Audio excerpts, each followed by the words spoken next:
ஐந்து கரத்தோனை போற்றி, ஆனை முகத்தானை போற்றி, மூஷிக வாகனனை போற்றி, மூலப்பரம்பொருளை போற்றி, சித்தி புத்தி விநாயக பெருமானை போற்றி. குருவே சரணம். இணையத்தால் இணையும் இதயங்களுக்கு வணக்கம்.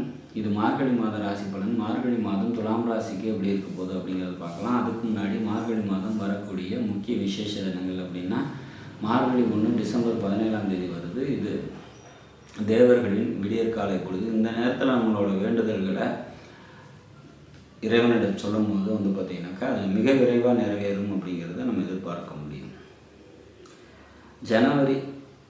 டிசம்பர் 23ஆம் தேதி வைகுண்ட ஏகாதசி. அன்றைய தினம் விரதம் இருந்து பரமபத வாசலை அடைந்து பெருமாள் வழிபாடு மேற்கொண்டு நம் முன்னோர்களை பரமபத வாசலில் நினச்சிக்கிட்டோம் அப்படின்னாக்கா அவங்களோட ஆசீர்வாதம் நமக்கு கிடைக்கும்.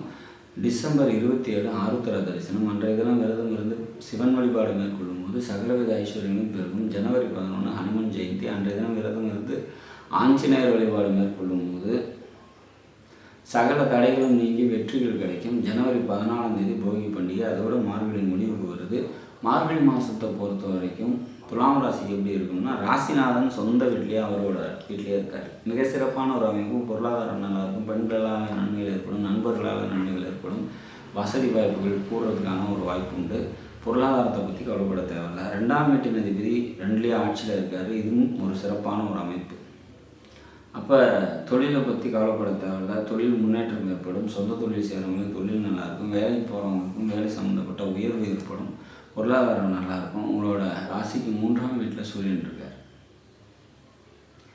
அப்போ சூரிய பகவான் பார்த்திங்கனாக்கா இந்த லக்னத்தை பொறுத்த வரைக்கும் இந்த ராசியை பொறுத்த வரைக்கும் பாதகாதிபதியாக வந்தால் கூட ஒரு மறைவு ஸ்தானத்தில் இருக்கிறது சிறப்பை தரும். பாக்கியாதிபதி வக்ர நிலையில் இருக்கிறாங்க. தந்தையோட தேவையற்ற வாக்குவாதங்களை தவிர்த்துங்க. அவரோட உடல்நிலையில் கூடுதல் கவனமாக இருக்கிறது சிறப்பு. பூமி, இடம் இது சம்மந்தப்பட்ட தொழில் செய்கிறவங்களுக்கு தொழில் நல்லாயிருக்கும்.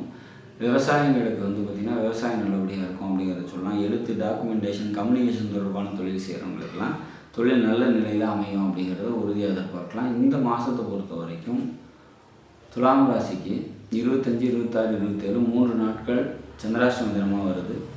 அன்றைய தினம் முக்கிய முடிவுகளை எடுக்காதீங்க. வெளியூர் பயணங்களை தவிர்த்துருங்க. மற்றபடி இந்த மாதம் பல சிறப்பையும் நன்மையும் உங்களுக்கு தரும் அப்படிங்கிறத உறுதியாக சொல்லலாம். சிவன் வழிபாடு கூடுதல் நன்மையும் சிறப்பையும் இந்த மாதம் உங்களுக்கு பெற்றுத்தரும் அப்படிங்கிறது நம்ம உறுதியாக சொல்ல முடியும். நாடும் நாட்டு மக்களும் நலமுடன் வாழ நவகிரகங்களை வேண்டிய நன்றி.